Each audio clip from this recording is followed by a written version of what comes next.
जय श्री कृष्ण। राधे राधे राधे। नहीं परपश्यामि ममापनुद्यच्छोकमुच्छोषणमिन्द्रियाणाम् हवाप्य भूमो वसपत्रमेतत् राज्यं सुराणामपि चाधिपत्यम्। अर्थात मुझे ऐसा कोई साधन नहीं दिखता जो मेरी इंद्रियों को सुखाने वाले इस शोक को दूर कर सके। स्वर्ग पर देवताओं के आधिपत्य की तरह है। इस धन संपन्न सारी पृथ्वी पर निष्कंटक राज्य प्राप्त करके भी मैं इस शोक को दूर नहीं कर सकूंगा। तात्पर्य: यद्यपि अर्जुन धर्म तथा सदाचार के नियमों पर आधारित अनेक तर्क प्रस्तुत करता है, किंतु ऐसा प्रतीत होता है कि वह अपने गुरु भगवान श्री कृष्ण की सहायता के बिना अपनी असली समस्या को हल नहीं कर पा रहा था। वो समझ गया था कि उसका तथाकथित ज्ञान उसकी उन समस्याओं को दूर करने में व्यर्थ है जो उसके सारे अस्तित्व शरीर को सुखाए दे रही थी। उसे इन उलझनों को भगवान कृष्ण जैसे आध्यात्मिक गुरु की सहायता के बिना हल कर पाना असंभव लग रहा था। शैक्षिक ज्ञान, विद्वत्ता, उच्च पद, ये सब जीवन की समस्याओं का हल करने में व्यर्थ हैं। यदि कोई इसमें सहायता कर सकता है तो वो है एकमात्र गुरु। अतः निष्कर्ष यह निकला कि गुरु जो 100% कृष्ण भावना भावित होता है वही एकमात्र प्रामाणिक गुरु है और वही जीवन की समस्याओं को हल कर सकता है। भगवान चैतन्य ने कहा है कि जो कृष्ण भावनामृत के विज्ञान में दक्ष हो, कृष्ण तत्ववेत्ता हो, चाहे वो जिस किसी जाति का हो, वही वास्तविक गुरु है। किबा विप्र, किबा न्यासी, शूद्र के निर्णय, यही कृष्ण तत्ववेत्ता से ही गुरु है।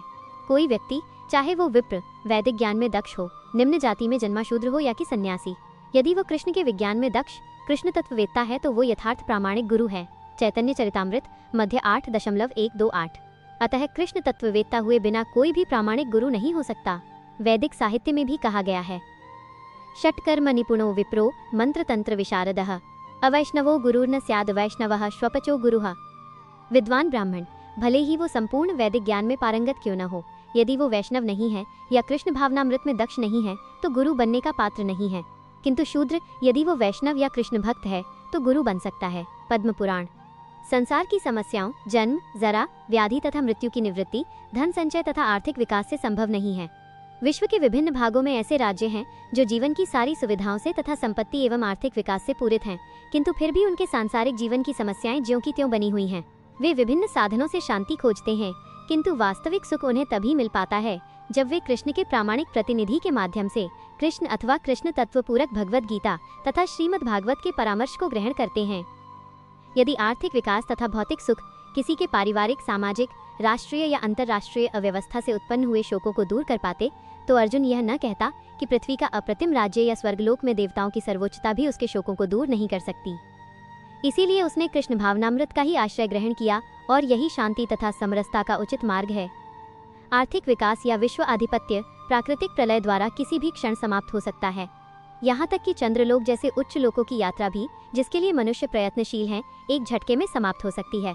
भगवद गीता इसकी पुष्टि करती है, क्षीणे पुण्य मर्त्यलोकम विशंति। जब पुण्य कर्मों के फल समाप्त हो जाते हैं तो मनुष्य सुख के शिखर से जीवन के निम्नतम स्तर पर गिर जाता है। इस तरह से विश्व के अनेक राजनीतिज्ञों का पतन हुआ है। ऐसा अधपतन शोक का कारण बनता है। अतः यदि हम सदा के लिए शोक का निवारण चाहते हैं तो हमें कृष्ण की शरण ग्रहण करनी होगी, जिस तरह अर्जुन ने की। अर्जुन ने कृष्ण से प्रार्थना की कि वे उसकी समस्या का निश्चित समाधान कर दें और यही कृष्ण भावनामृत की विधि है।